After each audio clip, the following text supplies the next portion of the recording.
kuna wacan daawada meel walbo aad joogto iyo si walba aad inoo daawanayso waxaad kusoo dhawaataa janaalka leewaaye filmis oo hadaan oo kale kuusoo gudbiya muuqaaladii ugu dambeeya ee la xiriira arrimaha bollywoodka, hollywoodka iyo tollywoodkaba.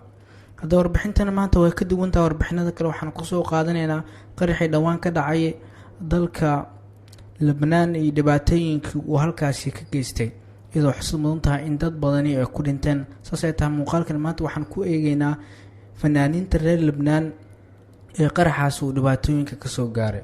dhowr guri oo ay leeyihiin xidigada Lebanon ayaa ku burburay qaraxii ka dhacay Beirut Arbacadii. heesayaashii gurigooda waxyeelada ay soo gaartay ayaa waxaa ka mid ah Elisha, Haifa Wahbi, Maya Diab, Asi Al-Helena iyo sidoo kale Raagib.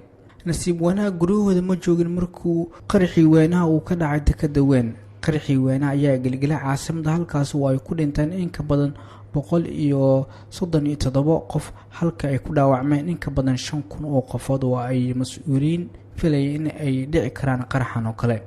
in ka badan 300,000 oo qofood oo muwaadiniin ah ayaan dib ugu laaban karin guryahooda sababo la xiriira burburka ba-an uu geystay qaraxaasi. 300 muwaadiniinta u dhashay Lebanon aan guryahooda ku laaban karin waxaa ka mid ah fanaanada Elisha oo nala wadaagtay sawirka gurigeeda, waxaana lagu arkayay burburka imaaradda iyo guriga oo burburay. kama xanaaqi karo wixii dhacay, waxaana ku soo qortay barteeda Twitterka. dalkan wuxuu u qalmaa kan sida ka wanaagsan. Marwan Hamada wuu saxsanaa, nidaamkana waa jini ayay sii raacisay hadalkeeda. iyadoo tixraacaysa xubinta baarlamaanka ka tirsan oo sheegtay in ay dhigi doonaan mudaharaad ka dhan ah nidaamka xukunka ee Lebanon. Haifa Wahbi ayaa bartiisa Twitterka kusoo bandhigay sawir ba-an oo nasiibo ah, wuxuuna sheegay in ilaalada gurigeeda uu dhaawac soo gaaray, isbitaalkana la dhigay. fanaanka iyo TV starka Ragab ayaa ugu mahadceliyay taageerayaashiisa sida ay u walaacsan yihiin, asagoo xaqiijiyay inuu fiican yahay. wuxuuna yiri subax wanaagsan Beirut, waad ku mahadsan tahay qof kasta oo naga walwalay nana weydiiyay. allaha u naxariisto, waa hagaag. si kastaba ha noqotee waxyeelada waa mid daran, laakiin si hadalka u dhigayo waxyeeladu waxay soo gaartay guriga oo keliya sida uu sheegay.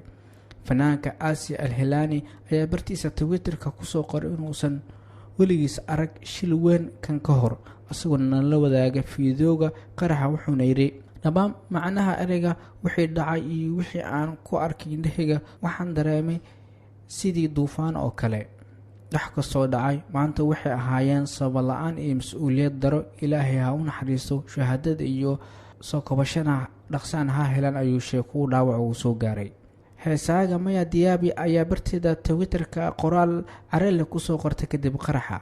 waxaa jira qof ku nool dhulka hoostiisa ay gacanta ku haya dalka ilaa uu dhammaanteena dhulka nageliyo.